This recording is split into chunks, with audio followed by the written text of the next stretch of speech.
क्या आप ये चाहते हैं कि आपका माइंड हमेशा आपके कंट्रोल में रहे और आप उसे अपनी मर्जी के मुताबिक काम ले सकें? अगर आप यही चाहते हैं तो इस वीडियो को आखिर तक जरूर देखिएगा। आज मैं आपको एक कहानी सुनाऊंगा। इस कहानी में आपकी जिंदगी से जुड़े हुए कुछ राज छुपे हैं जो आपके बहुत काम आएंगे। आपको वो तरीका समझ आ जाएगा जिससे आपका दिमाग आपके काबू में आ जाएगा। किसी सल्तनत पर एक बादशाह हुकूमत करता था। उसे घोड़ों से बहुत प्यार था। उसके पास 4 जंगली घोड़े थे। बादशाह को घोड़े बहुत पसंद थे। बादशाह चाहता था कि कोई उन घोड़ों को अच्छे से ट्रेन कर दे ताकि बादशाह उन पर सवारी कर सके, लेकिन बदकिस्मती से कोई भी ट्रेनर उन्हें ट्रेन नहीं कर पा रहा था। जब भी कोई ट्रेनर उन पर सवारी करने की कोशिश करता, वो घोड़े उसे जमीन पर गिरा देते। बादशाह को वो घोड़े इतने पसंद थे कि वो किसी भी ट्रेनर को ये इजाजत नहीं देता था कि वो उन घोड़ों पर सख्ती करे, मारपीट करके उन्हें ट्रेन करने की कोशिश करे।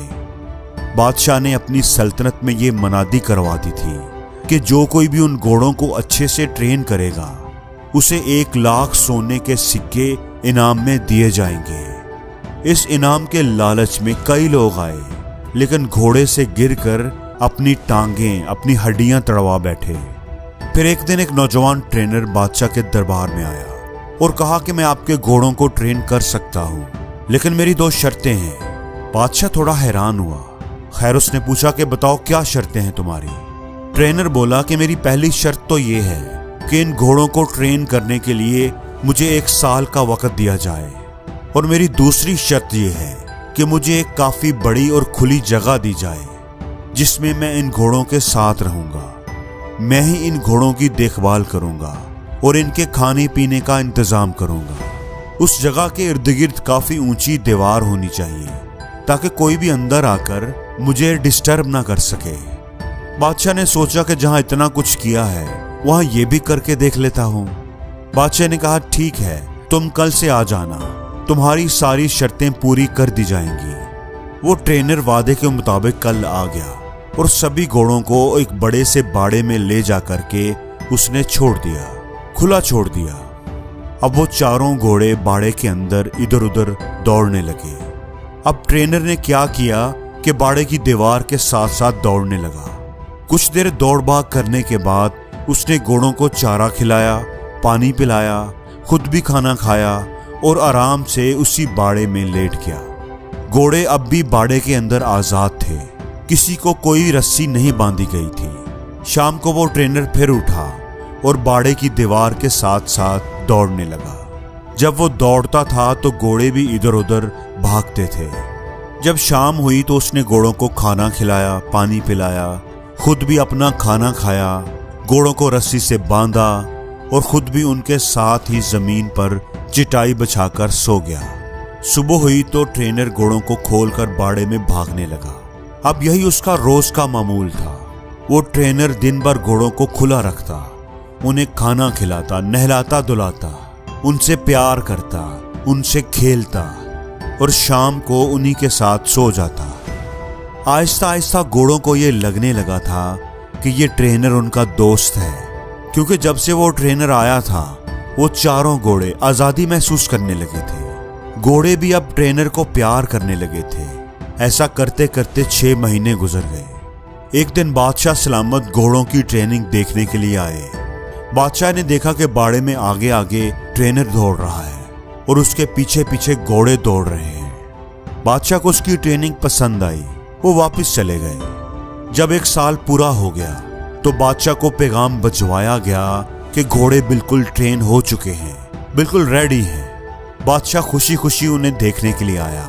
जब बादशाह वहां पहुंचा तो ट्रेनर ने बारी बारी 4 घोड़ों को लगाम डालकर उन पर सवारी करके दिखाया।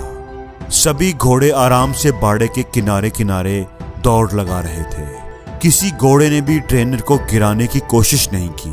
बादशाह ने पूछा कि ये तुमने कैसे किया? ऐसा तो कोई भी नहीं कर सका। तुमने ये खास काम कैसे किया? ट्रेनर ने कहा कि पहले मैं इनके साथ रहकर, इनको आजादी देकर इनका दोस्त बन गया। मैंने इनका एतमाद हासिल किया। फिर मैं इनके साथ दौड़ता था तो ये भी मेरे साथ साथ दौड़ते थे।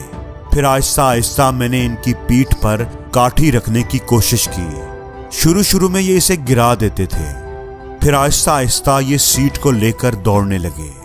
फिर मैं इनकी कमर पर बैठता था जब ये खड़े रहते थे। कुछ देर बैठता था और फिर उतर जाता था। जब घोड़े मुझे पीठ पर बिठाने लगे तो फिर मैं उनकी पीठ पर बैठकर उनको दौड़ाने लगा। अब नतीजा आपके सामने है। बादशाह ये जानकर बहुत खुश हुआ। उसने उसे सोने के सिक्के भी दिए और उसे हमेशा के लिए उन घोड़ों की देखभाल के लिए नौकरी पर भी रख लिया। दोस्तों, अब ये तो एक कहानी थी जो आपको जरूर पसंद आई होगी, लेकिन हमें तो ये देखना है कि हमें इस कहानी से क्या सीख मिलती है, क्या सबक मिलता है, ये कहानी हमें क्या सबक देती है। तो बात कुछ ऐसी है कि हर इंसान के अंदर, इस दुनिया में मौजूद हर इंसान के अंदर भी ऐसे ही 4 घोड़े होते हैं जो उसके कंट्रोल में नहीं होते। परेशानी का घोड़ा, गुस्से का घोड़ा, घमंड का घोड़ा, लालच का घोड़ा। और कहानी में जो ट्रेनर है वो है आपका दिमाग, आपकी अकल, आपकी समझदारी। आपको अपनी अकल से उन 4 घोड़ों को ट्रेन करना चाहिए ताकि ये 4 चीजें, 4 घोड़े आपके कंट्रोल में रह सकें। लेकिन इसके लिए आपको उनसे दोस्ती करनी होगी, यानी पहले उनको अच्छी तरह समझना होगा और फिर उन पर लगाम लगानी होगी। और ये सब सब्र से, आहिस्ता आहिस्ता ही होगा। जोर जबरदस्ती से और एक ही दिन में ये कंट्रोल नहीं होंगे। जैसे अगर हम सबसे पहले बात करेंगे परेशानी की, ओवर थिंकिंग की, तो परेशान होना किसी मसले का हल नहीं है, बल्कि अगर आपकी जिंदगी में कोई प्रॉब्लम आ गई है तो उसे ठंडे दिमाग से समझने की कोशिश करनी चाहिए, उस पर तसल्ली से गौर व फिक्र करना चाहिए, फिर ही आपको उस मसले का हल मिलेगा। वरना परेशान होते रहने से कुछ भी नहीं होगा। दूसरे नंबर पर है गुस्से का घोड़ा। गुस्सा करने से किसी दूसरे का नुकसान हो या ना हो, पर अपना नुकसान जरूर होता है। कुछ बातों पर, कुछ चीजों पर तो गुस्सा आ ही जाता है। जैसे अगर कोई आपकी इंसल्ट करे या आपके साथ कोई ज्यादती करे तो गुस्से का आना लाजमी है। लेकिन कब, कहां और कितना गुस्सा करना चाहिए, कब करना चाहिए और कब नहीं करना चाहिए, कब हमें अपने गुस्से पर काबू पाना चाहिए, उसे कंट्रोल करना चाहिए और कैसे कंट्रोल करना चाहिए, यही अपने ट्रेनर यानी अपनी अकल की मदद से उस गुस्से के घोड़े को आहिस्ता आहिस्ता सिखाना चाहिए। तीसरा है घमंड का घोड़ा। ये काम मैं कर सकता हूं, इसे खुद एतमादी कहेंगे। लेकिन ये काम सिर्फ मैं ही कर सकता हूं, इसे घमंड कहेंगे। हमें खुद पर एतमाद करना चाहिए, खुद पर फख्र करना चाहिए, लेकिन खुद पर कभी भी घमंड नहीं करना चाहिए। यही बात हमें अपनी अकल के जरिए इस तीसरे घोड़े को समझानी चाहिए। चौथा घोड़ा है लालच। लालच अगर इल्म का हो तो अच्छा है, लेकिन अगर जहालत और बेइल्मी का हो तो बुरा है। लालच अगर सही तरीके से, समझदारी से, मेहनत से रिज़्क़े हलाल कमाने का हो तो अच्छा है, लेकिन लालच जल्दी से, गलत तरीके से, नाजायज कामों से दौलत हासिल करने का हो तो बुरा है। यही फर्क अपने उस चौथे घोड़े यानी लालच को समझाना चाहिए। और जिंदगी में हर रोज कुछ नया सीखो, नया सोचो, नया करो, लर्न करो।